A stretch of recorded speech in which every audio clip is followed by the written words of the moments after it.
Once upon a time, in a lively Jamaican town, there was a young woman named Myrtle who loved her morning jog through the local park.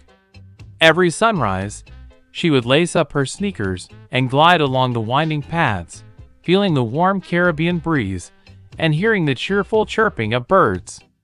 Myrtle was known for her bright smile and her love for nature, always taking a moment to admire the vibrant flowers and the tall, shady trees.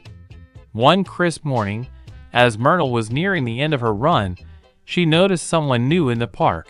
Andrew, a young man with a friendly face and a calm, steady pace. He was jogging slowly, his eyes focused but kind. Myrtle's heart fluttered a little. She had seen him around, but never before had their paths crossed like this. As they approached the same bench, Andrew slowed down and greeted her with a warm smile. "Good morning," he said softly. "Beautiful day for a run, isn't it?" Myrtle nodded, feeling her cheeks warm. "Yes, it is. I come here almost every morning. It's my favorite part of the day." From that day on, their runs became a routine. Sometimes they ran side by side, sharing stories about their lives, about family, their dreams, and the island they loved so much.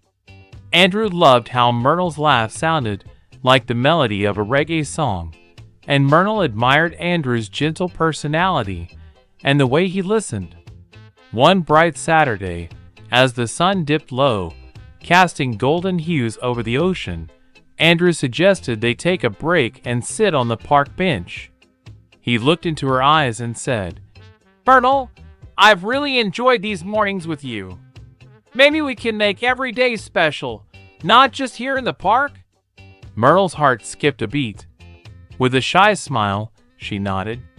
From that moment, their friendship blossomed into a sweet Jamaican love story, one born from the simple joy of a morning run and the magic of finding someone who makes your heart sing like the reggae beats they both loved. And so, in the warmth of the Jamaican sun and the rhythm of their hearts, Myrtle and Andrew's love grew, as natural and beautiful as their island home.